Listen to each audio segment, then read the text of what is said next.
Hello students, good morning, good afternoon, good evening. Today we are going to solve a question paper of TET Arts that took place recently. तो इसकी हम एक तरह से की भी बना लेंगे और हम इस पेपर को सॉल्व करेंगे टेट आर्ट्स में, क्योंकि there are 30 questions in this question paper. ये आपके काम में भी आएंगे बेटा, जैसे एनडीए के एग्ज़ाम है, एमएनएस है, ये एग्ज़ाम जो भी होंगे आगे उसमें ये जनरल इंग्लिश है, नॉट स्पेसिफिक. ओके, ये पूरा +2 लेवल की 10th और +2 लेवल की इंग्लिश है, जिसको मैं आपको यहाँ पर सिर्फ की ही नहीं बनाऊंगा, मैं आपके साथ इसको सॉल्व करने की कोशिश करूंगा. अगर आपके दिमाग में कोई डाउट्स हैं, if you have some doubts about the key, हो सकता है पहले किसी ने की रिलीज़ कर दी हो, तो हमें टेट आर्ट से तो चलो उतना लेना देना नहीं है. जो मेरे स्टूडेंट्स हैं they are in +2, I am doing all this for them.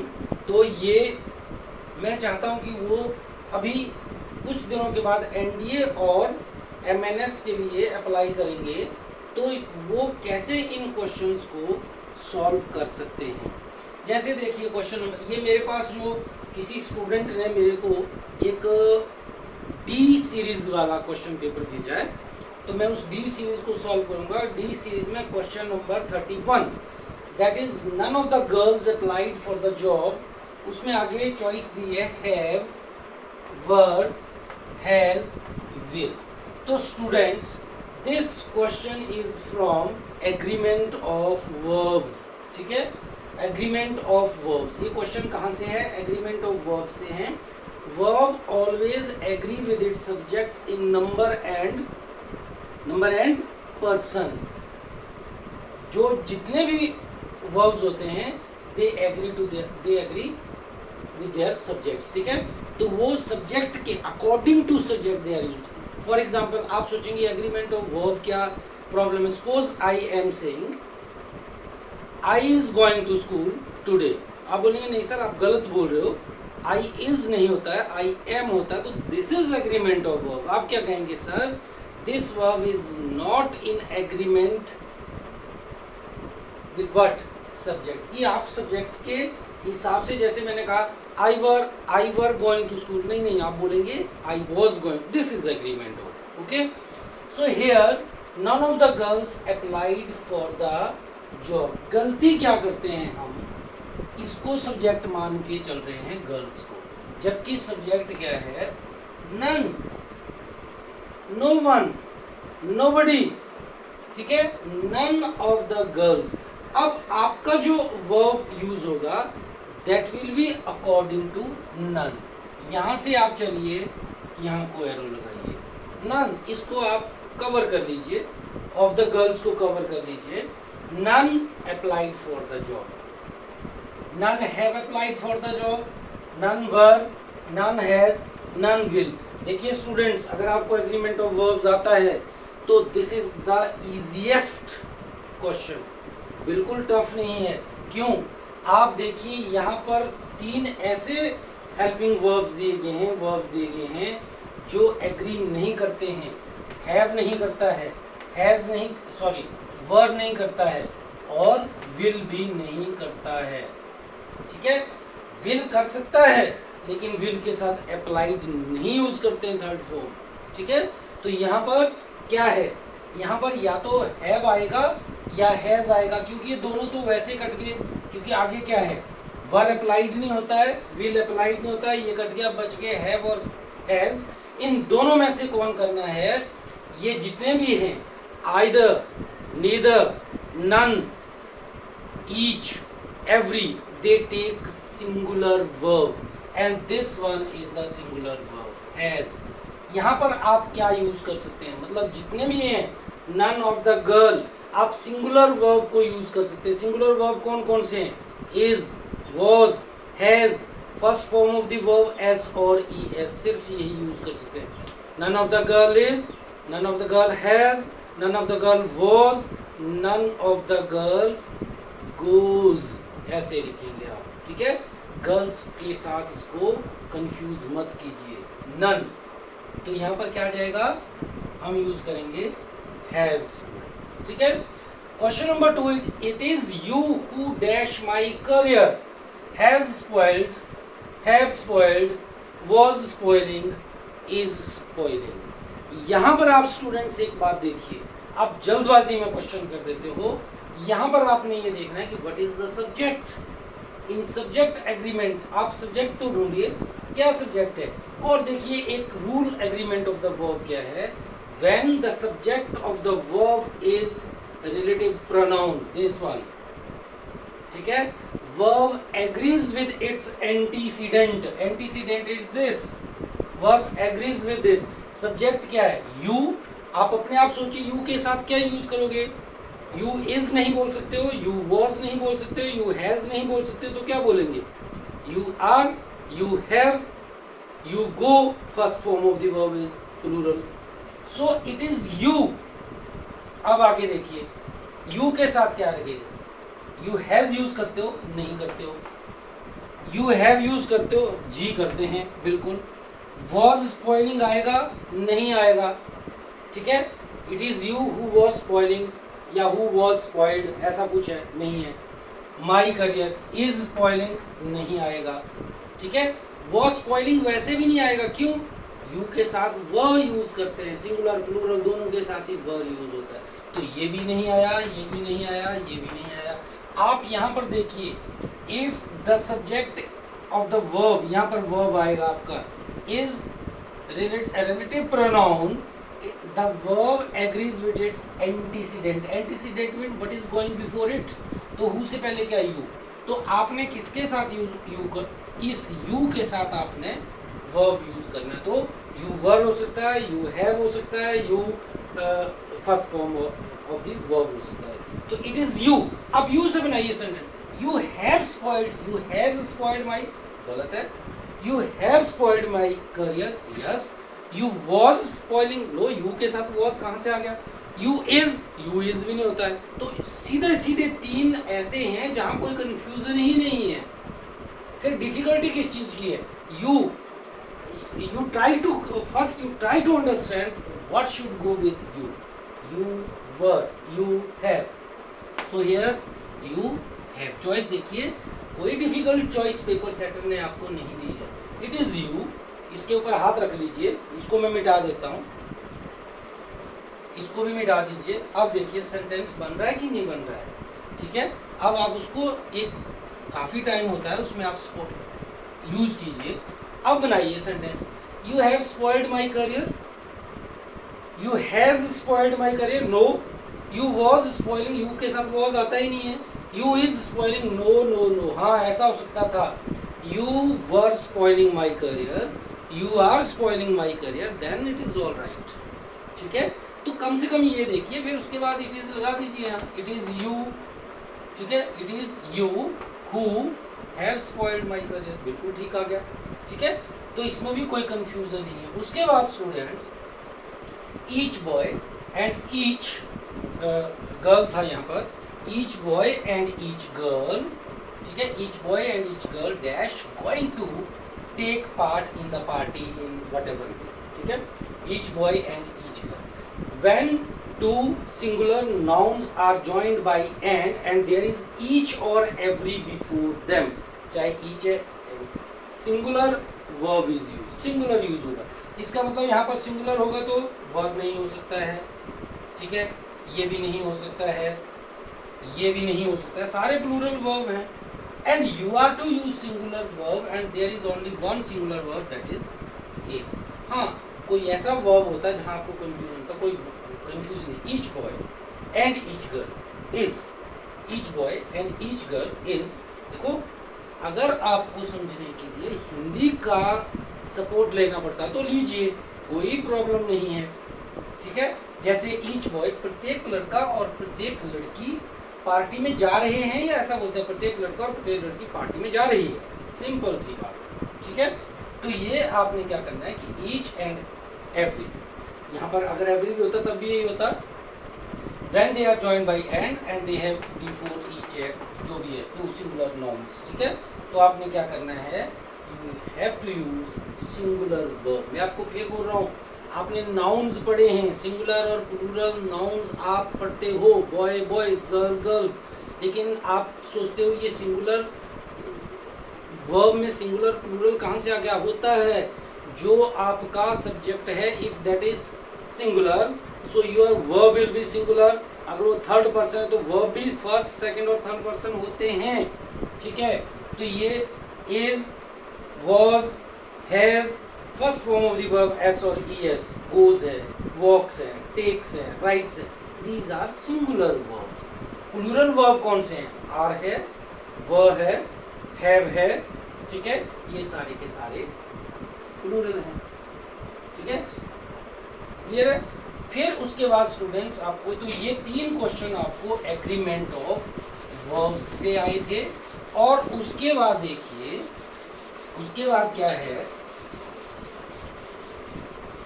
उसके बाद आपको क्वेश्चन क्या आया, उसके बाद आपको क्वेश्चन आया, did the king not slay his enemies, ठीक है।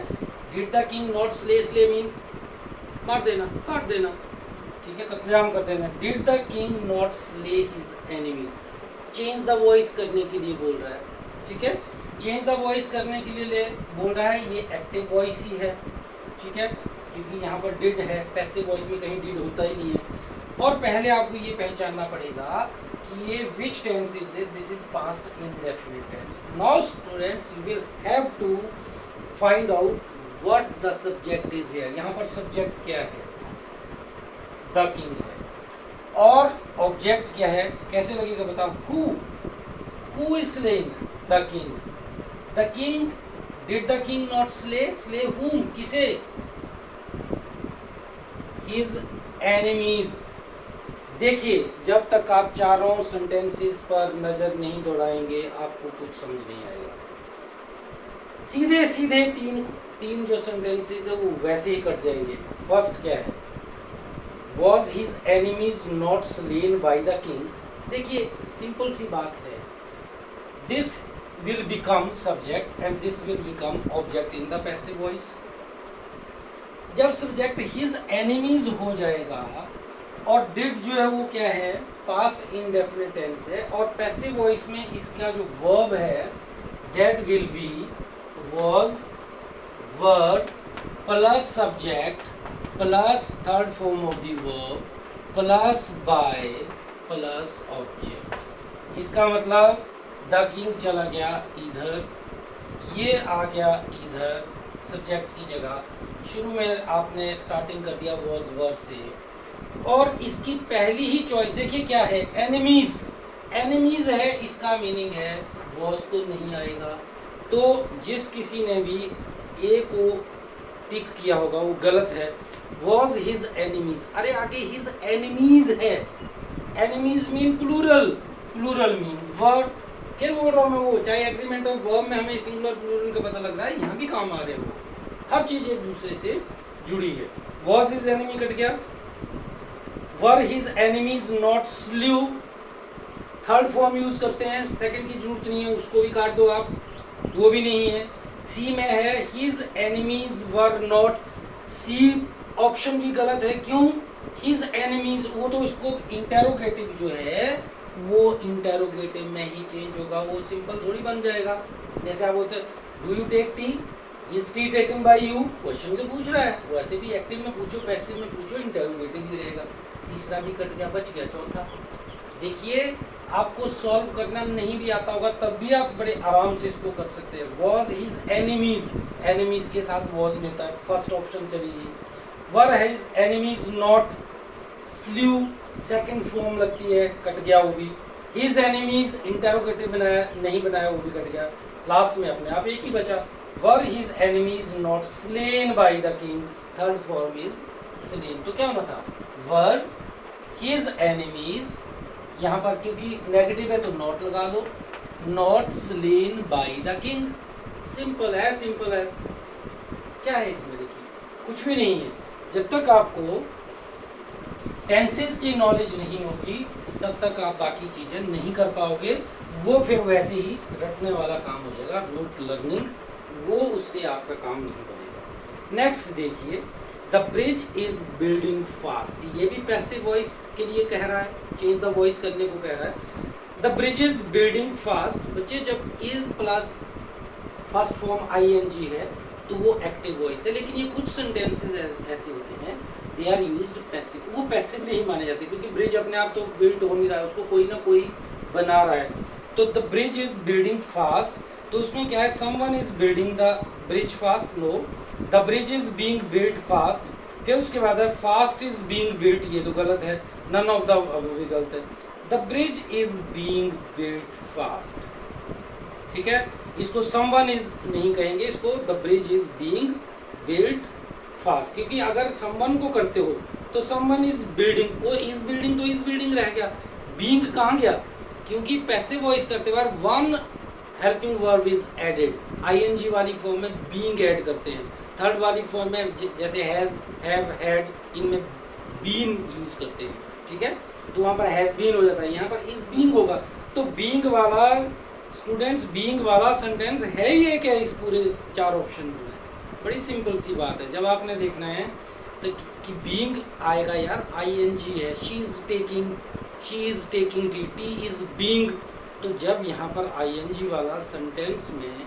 बीइंग है ही एक ऑप्शन में है तो बात ही खत्म है, तो the bridge is being build fast, build by whom, by जो भी है, ठीक है, तो वो सिंपल सी बात है। आगे है children love to watch movies, children love to watch movies, देखिए स्टूडेंट्स इसमें आपको सब्जेक्ट ऑब्जेक्ट को चेंज नहीं करना है, ये एक्सेप्शनल सेंटेंसेस है, sentences with two plus first form जिसको बोलते हैं infinitive form of the verb, जब आपको कोई ऐसा सेंटेंस आता है जिसमें इन्फिनिटिव है, मेन वर्ब पहले आ गया, उसके बाद ये टू प्लस फर्स्ट फॉर्म, ठीक है, this is infinitive, in sentences with infinitive verb rules अलग है, इसको आपने ऐसे ही रहने देना है नीचे, चिल्ड्रन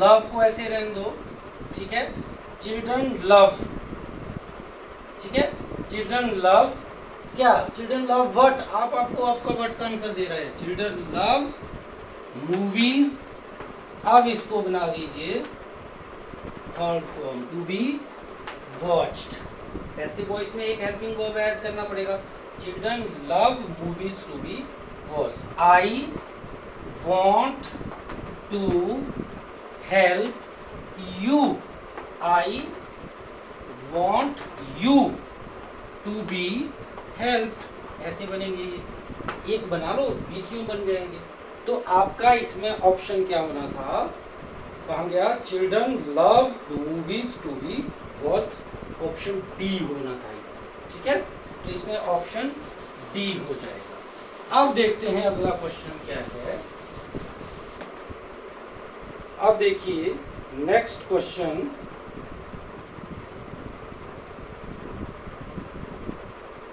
हाँ जी, नेक्स्ट क्वेश्चन है क्वेश्चन नंबर 37 इज हु, ये भी पैसिव वॉइस है, देखिए, who humiliated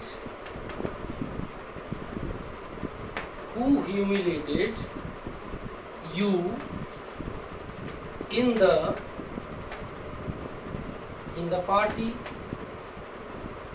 who humiliated you in the party, देखिए स्टूडेंट्स पैसिव वॉइस करती बात, सबसे पहले याद रखिए कि who is changed into by who, ठीक है, और यहाँ पर एक बात देखिए, who कब पूछते हैं हम, जब हमें सब्जेक्ट का पता नहीं है, who is the doer of an action, हमें एक्शन करने वाले का पता नहीं, तभी तो बोलते हैं who is making a noise, हमें पता ही नहीं है कौन शोर कर रहा है, हम नहीं जानते हैं कि शोर कौन कर रहा है, who is making noise, who is calling you, who is opening the door, ये सारे ये क्या हैं, ये who वाले जो होंगे उसमें सब्जेक्ट नहीं होगा, बड़ी सिंपल सी बात है, पैसिव वॉइस करती बार सब्जेक्ट ऑब्जेक्ट बनता, ऑब्जेक्ट सब्जेक्ट बनता, लेकिन अगर सब्जेक्ट नहीं है तो क्या होगा, ऑब्जेक्ट नहीं बनेगा, इसका मतलब यहाँ पर सब्जेक्ट नहीं है तो पैसिव वॉइस में ऑब्जेक्ट नहीं बनेगा। लेकिन देखिए अगर आप अपने थोड़ी सी एक्सरसाइज करते तो आधा काम आपका यहीं सॉल्व हो जाएगा। कैसे? हु ह्यूमिलेटेड यू, पहले ऑप्शन में whom से शुरू किया है और मैं कह रहा हूं कि who is changed into bye whom, इसका मतलब पहली ऑप्शन गलत, हु को बाय whom में नहीं चेंज किया, गलत हो गया। दूसरा है by whom were you insulted, अरे भैया ऊपर ह्यूमिलिएटेड बोल रहा है, नीचे इंसल्टेड बोल रहा है, मीनिंग भी चेंज, मीनिंग तो चलो चेंज नहीं, वो वर्ड चेंज हो गया, हम क्यों करें इसको। दूसरा भी कट गया, वहां ऊपर ह्यूमिलेटेड लिख रहा है, नीचे इंसल्टेड लिख रहा है, एकदम कट गया, क्यों करें उसको। फिर तीसरा है by whom were you insulted, अच्छा पहला था whom वर यू कट गया, दूसरे वाले में बाय whom तो लिखा है, by whom was in the party, by whom was in the party नहीं, बाय whom जब आएगा तो उसके बाद सब्जेक्ट आएगा, ये कहाँ गया, ये तो सब्जेक्ट बनना था, उसने बनाया नहीं उसको, बाय whom तो बना दिया। बाय whom के बाद हेल्पिंग वर्ब आनी थी, इसने was लिखी, आगे सब्जेक्ट बनाया इसको यू को, तो यू के साथ तो मैं पहले ही बोल चुका हूँ वर आता है, तो ये उसके साथ was लगा रहा है, वो भी गलत। और दूसरी बात इसने यू को ही ड्रॉप कर दिया, bye whom was in the party insulted by you, आपको आप थोड़ी इंसल्ट कर रहे हो, who humiliated you, आपको हुआ इंसल्ट तो आपकी हुई है, मीनिंग ही चेंज हो गया। तीसरा by whom were you insulted, insulted का मीनिंग कोई नहीं, ह्यूमिलेटेड चाहिए हमें। उसके बाद है by whom you were insulted, ये हो गया। अब यहां पर देखिए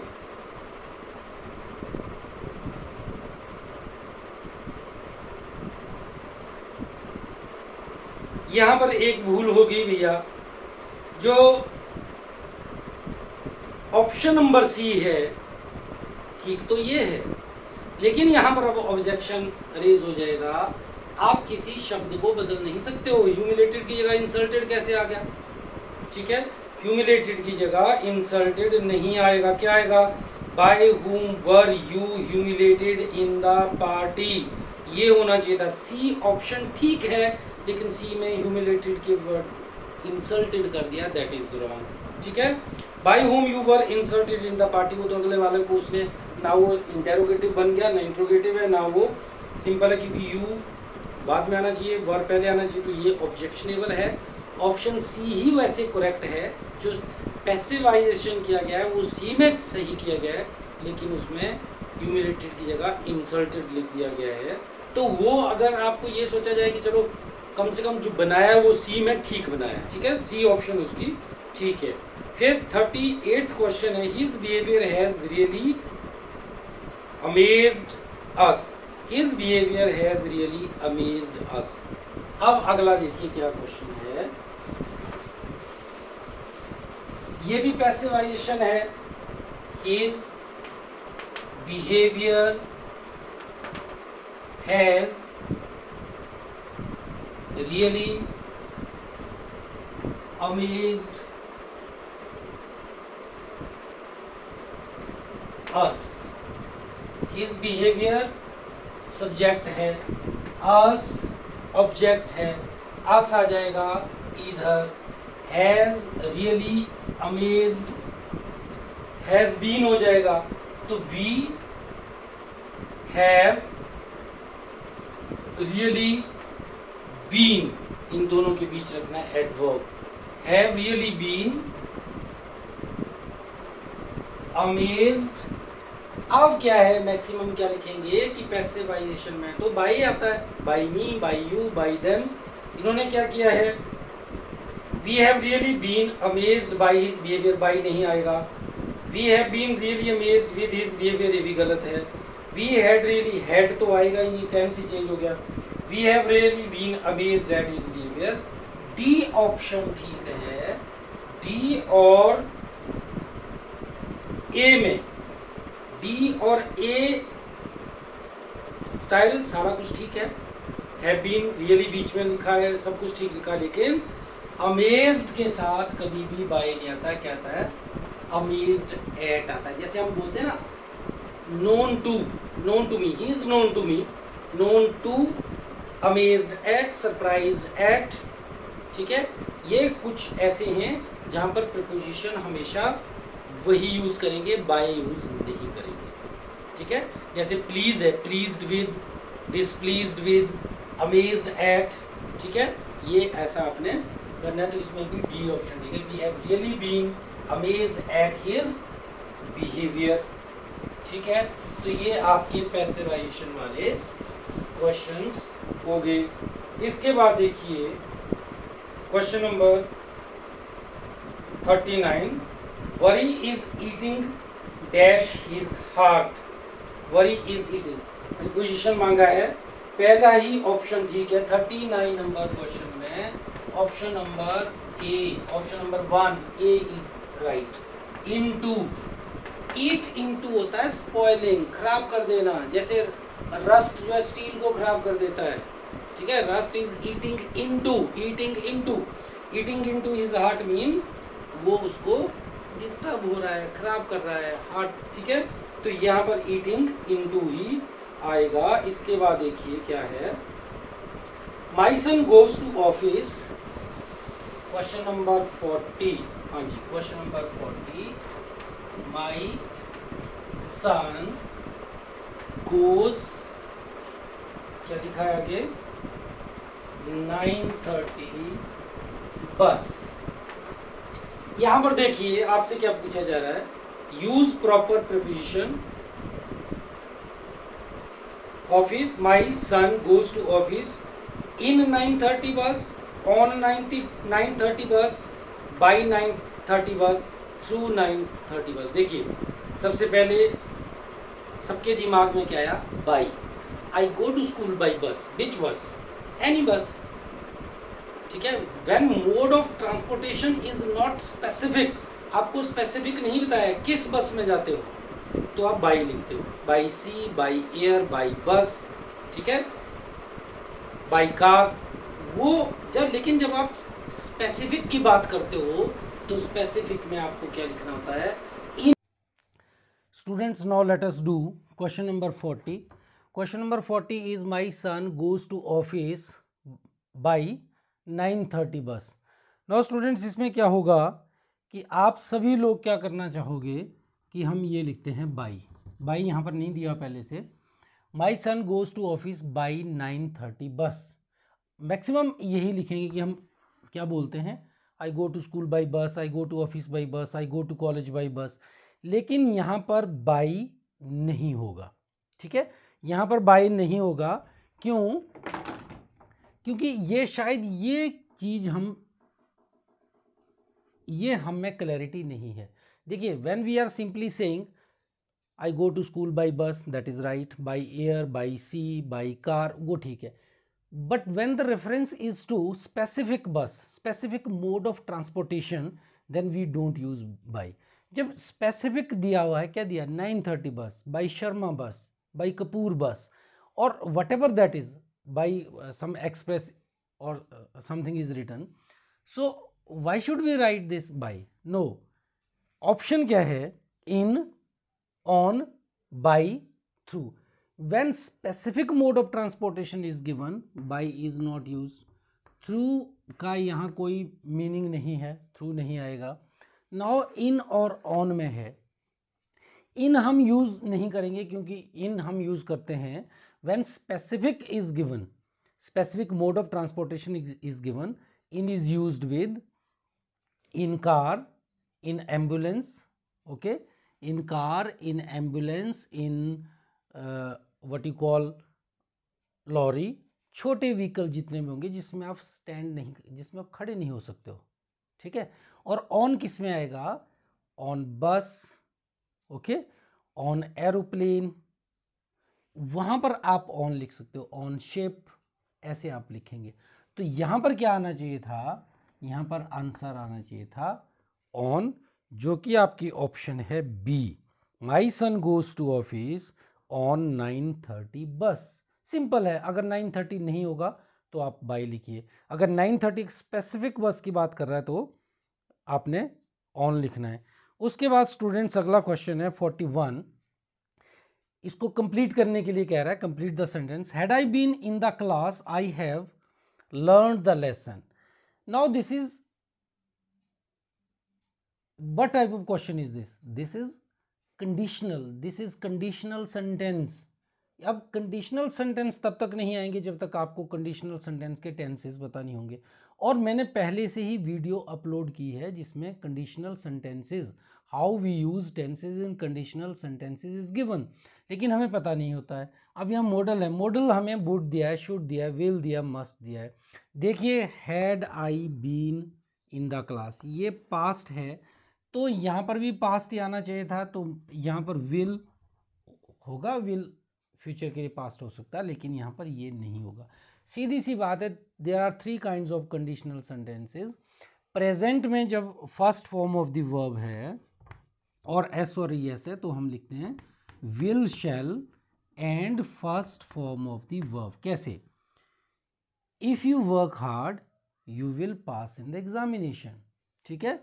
और उसके बाद वुड कहाँ यूज होगा? अकेला वुड, लेकिन यहाँ वुड हैव थर्ड फॉर्म है। देखिए जब यहाँ पर सेकंड फॉर्म हो जाती है तो यहाँ पर सिर्फ वुड प्लस फर्स्ट फॉर्म लिखते हैं। कैसे? If you worked hard you would pass in the examination, simple second form है। लेकिन जब यहाँ पर हैड प्लस थर्ड फॉर्म दी हुई है, बी की थर्ड फॉर्म बीन, ठीक है, या had I open the door he would have entered, तो यहाँ पर हैड प्लस थर्ड फॉर्म के साथ क्या होगा? We will use would, have तो उसमें अपने आप ही दिया हुआ है, ठीक है, would plus have plus learn, तो ये पास्ट था तो यहाँ पर वुड आना चाहिए था जो कि पास्ट है, विल का पास्ट वुड है, वेरी सिंपल, ठीक है। लेकिन इसमें आपको कंडीशनल सेंटेंसेस की नॉलेज होनी चाहिए। Then students question number 42, he is too, तो आपके 41 का ऑप्शन क्या होगा? शुड नहीं होगा, विल नहीं होगा, मस्ट नहीं होगा, क्या होगा? वुड ही होगा, ऑप्शन ए, ठीक है। तो इसमें ऑप्शन ए, और 40 में आ गया था आपका ऑप्शन बी। और अब है 42, 42 में देखिए क्या है, which of the following, pairs दिए हैं, सेंटेंसेस दिए हैं, 4 सेंटेंसेस है ABCD, 4 में से 3 गलत होंगे और एक ठीक होगा। फर्स्ट है he is too gentle that he will not cheat you.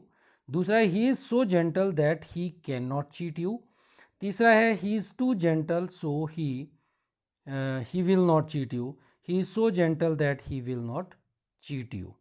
अब देखिए ये टू एंड टू जो स्ट्रक्चर हैं, ठीक है, when we are doing transformation of sentences, when we are using to and to, that is simple sentence, when we change it into negative or complex sentence तो ये complex बन जाता है। तो देखिए पहली बात तो ये पेयर या तो ऐसा होना चाहिए टू और टू वाला, ये ठीक है, ऐसा नहीं कि यहाँ टू है यहाँ दैट है, वो गलत हो गया। जैसे फर्स्ट में दिया he is too gentle that, अब टू के साथ यहाँ पर दैट यूज कर रहा है, that is wrong, because he is too gentle to cheat you, ये ठीक होता। He is too gentle to cheat you, जैसे हम बोलते हैं he is too weak to walk, he is too fat to run, he is too dull to pass the examination, तो too is always followed by to. When we are doing transformation too changes into so, and इस too की जगह आपने क्या करना है? That लगाना है, ठीक है। तो दूसरा पेयर जो कोरिलेटिव कंजंक्शन है that is so is always followed by that, so के बाद हमेशा ही दैट आना चाहिए। तो ये क्या कर रहे हैं? टू के बाद दैट लगाते हैं, वो गलत कर रहे हैं। तो पहला सेंटेंस तो वहीं गलत हो गया, टू के साथ दैट लगा है। दूसरा he so gentle that he can not cheat you, ये आपको बिल्कुल सही लगेगा, ये तो जी ठीक है, ही सो जेंटल भी आ गया, आगे दैट भी है, और इसमें कैन नॉट ही तो हम लिखते हैं, दैट प्लस कैन नॉट करते हैं, यहाँ पर that plus can not subject आ जाएगा यहाँ पर, फिर दैट प्लस कैन नॉट, ठीक है। जैसे he is too weak to walk, he so weak that he can not walk, अब यहाँ पर कैन आया। तीसरा है he is too gentle so, too के साथ सो कभी भी नहीं आएगा, वो भी गलत है, तो पहला और तीसरा वैसे ही गलत है, और सी। अब चक्कर किस में है? बी और डी में। डी क्या है? He is so gentle that he will not cheat you. अब ये दो सॉल्यूशन दे रहा है, he is so gentle that he can not cheat you, he is so gentle that he will not cheat you. अब इसमें कौन सा ठीक है? मैक्सिमम 95% स्टूडेंट्स क्या करेंगे? That he can not cheat you, वो गलत हो जाएगा। क्यों? क्योंकि हमें यही बताया गया है कि so is followed by that and after that subject plus can not, गलत। वहां पर क्या आएगा? So is followed by that plus can not. Can not कब? When we are talking about ability, ability क्या है, मैं चल सकता हूँ, मेरी टांगों में स्ट्रेंथ है, मेरे पास टांगे हैं तो मैं चलता हूँ, किसी के पास टांगे नहीं तो ही कैन नॉट वॉक। मैं उड़ नहीं सकता हूँ because I don't have wings, but birds can fly because they have wings, तो विंग्स ने उनको एबिलिटी दी है। तो इसका मतलब कि वहाँ तो आप कैन नॉट लिख लोगे, लेकिन गाली देने में क्या लगता है, कोई स्ट्रेंथ तो लगती नहीं, गाली निकालो। गाली देने में आपका नेचर और आपके कैरेक्टर की बात होती है, आप गाली नहीं दे सकते हो, this is not your character, this is not your nature. When we are talking about nature और character we use will not, ठीक है। कैरेक्टरिस्टिक क्वालिटी के लिए विल नॉट लिखते हैं, ना कि कैन नॉट लिखते हैं। जैसे ऑनेस्टी है, he is too honest to accept bribe, वो इतना ईमानदार है कि वो ब्राइब, वो रिश्वत नहीं लेगा, नहीं ले सकता, नहीं है सकता के लिए उसके पास क्या है, जे हाथ पैर नहीं होंगे तब भी बोलेगा जेब में डाल दो, पैंट में डाल दो, अब अपने हाथ नहीं लगाएगा। लेकिन वो बोलता है इसका कैरेक्टर नहीं है ऐसा कि वो नहीं लेगा। He is so honest that he will not accept bribe. तो यहां पर बच्चे क्या होना था, gentleness is the quality of character, ठीक है, this is a virtue. So आपने ये देखना कि जेंटल तो देखो वीक होता है, वीक जो बॉडीली स्ट्रेंथ के बारे में बात कर रहा है, ठीक है, फैटनेस है वो भी उसी में है। लेकिन जेंटलनेस क्या है, जेंटल तो वो जो जेंटल है that is characteristic of human quality, ठीक है। तो उसमें आप दैट इज वर्च्यू, तो उसमें आप क्या लिखेंगे, विल नॉट लिखेंगे। Is so honest that he will not accept bribe, he is so gentle that he will not cheat you.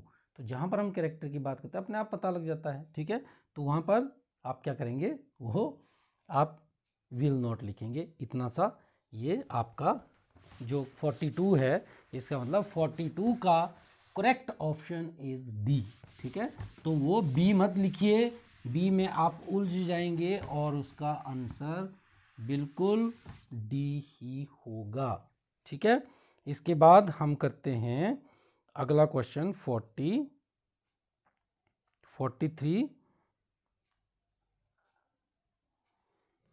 अब देखिए 43 क्वेश्चन क्या है, क्योंकि मेरे को फ़ोन में आया इसलिए पेपर नहीं है मेरे पास। अब 43 क्वेश्चन में क्या है, देखिए 43 क्वेश्चन इज अबाउट को रिलेटिव कंजंक्शन।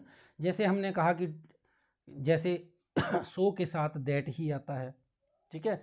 तो ऐसी कोरिलेटिव कंजंक्शंस बहुत सारी हैं, जैसे हार्डली के साथ क्या आता है, तो यहाँ पर आपको दिया है स्केर्सली दिया है। स्केर्सली और hardly one and the same thing, दोनों ही एक ही बात है। तो which conjunction is used with scarcely, scarcely और हार्डली के साथ हमेशा ही क्या आता है, व्हेन यूज करते हैं हम, ठीक है। हार्डली के बच्चों को मैं ऐसे बता देता हूँ कि देखो एल वाई ये दोनों एक ही हैं, स्केर्सली और हार्डली। फिर बच्चों को अगर याद नहीं रहे तो मैं उनको याद करवाता हूँ कि एच प्लस डब्ल्यू याद रखना, होमवर्क इनको इकट्ठे रखना हमेशा, ठीक है। और जब नो सूनर आएगा तो नो सूनर के साथ हमेशा ही देन आएगा, THAN, no sooner is followed by than, hardly and scarcely are followed by when. तो इसमें चॉइस क्या दी है, when he ran away, when he run away, then he run away, then he run away। देखो then तो conjunction है ही नहीं है, then तो एडवर्ब है, तो then THEN वाला तो आएगा ही नहीं। तो जो C है वो भी कट जाएगा, then है, और D है वो भी कट जाएगा, उसमें then है, तो then और then वाले तो कट गए। फिर हमने आपको बोला था कि hardly is always followed by when, लेकिन भैया प्रॉब्लम ये है कि व्हेन वाले तो दो आगे, एक आ गया when he ran away and when he run away. बड़ी सीधी सी बात है कि व्हेन ही रन अवे, अब अगर ऊपर स्केर्सली हैड है तो इसका मतलब पास्ट है, तो नीचे भी पास्ट ही होना चाहिए, उसका जो पार्ट बनेगा, सेकंड क्लॉज बनेगी वो भी पास्ट होनी चाहिए, व्हेन ही रैन अवे, तो उसका ऑप्शन ए हो जाएगा। क्योंकि बी क्यों नहीं होगा, when he run away, when he run away तो सेंटेंस ही गलत है। क्यों गलत है, देखिए वो क्लॉज ही गलत है। कैसे, ही के साथ तो रन आना चाहिए, या तो रन आएगा या रैन आएगा, तो रैन तो ऊपर दिया हुआ है, नीचे दो बार रैन दे नहीं सकता है, तो रन अपने आप में ही गलत हो गया, तो उसको काट दिया क्योंकि वो पास्ट नहीं है, ठीक है। तो past is followed by past. फिर स्टूडेंट्स उसके बाद है question number 44। Question number 44 is very simple. He is saying Khushwant Singh the portrait of a lady is a biographical or an autobiographical or a drama or an epic। तो biographical is when we writing about other, and autobiographical mean, auto means self. When we are writing about self, our own self, we are writing about our own self, we are saying auto. तो auto हम अपनी जीवनी लिखते हैं तो उसको auto बोलते हैं, आत्मकथा जिसको हम बोलते हैं, दूसरों की हम जीवनी लिखते हैं। तो auto mean self, we are writing about own self, our own life, ठीक है। Biography is when we are writing about someone else, उसमें हम कहीं भी नहीं होंगे, हम नरेटिव भी नहीं होंगे, कुछ नहीं होगा, नरेटर भी वही होगा, ठीक है। यहाँ पर ये ऑटो में आई वर्ड का यूज करेगा। अब आपको लगता है कि द पोर्ट्रेट ऑफ लेडी जो है, this is in syllabus for the last 30 और 35 ईयर्स बैक। ये for the last 35 years we are teaching and we are going through this, the portrait of lady by Khushwant Singh. 1986 में जब +1 system शुरू हुआ था तब से ये स्टोरी है। सिलेबस बदलते गया लेकिन ये स्टोरी +1 में रही, ठीक है। अच्छी स्टोरी है, बहुत अच्छी है, किसी के करेक्टर को जानने के लिए, सीखने के लिए उसमें बहुत कुछ दिया, जनरेशन गैप को जानने के लिए, मॉडर्निटी और पुराने लोगों के जो विचार हैं वो कैसे डिफरेंट हैं, वो सारा कुछ जानने के लिए। लेकिन ये पोर्ट्रेट ऑफ अ लेडी है क्या?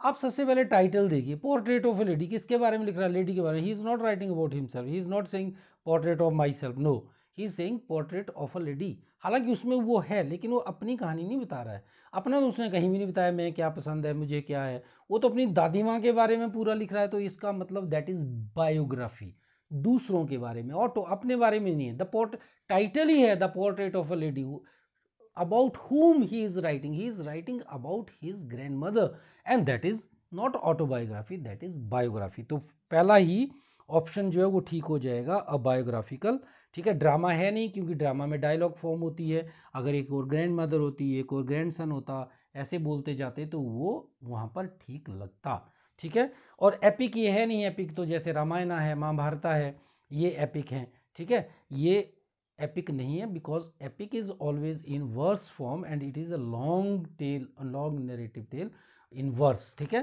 तो लंबी सी कहानी वर्स में होगी जिसके हीरो बड़े हाई स्टेटा के होंगे, किंग हो सकते हैं, गॉड्स हो सकते हैं, गॉड्स एंड गॉडेसेस हो सकती हैं, वो हो सकते हैं। ये एक आम कॉमन मैन के बारे में, कॉमन वुमेन के बारे में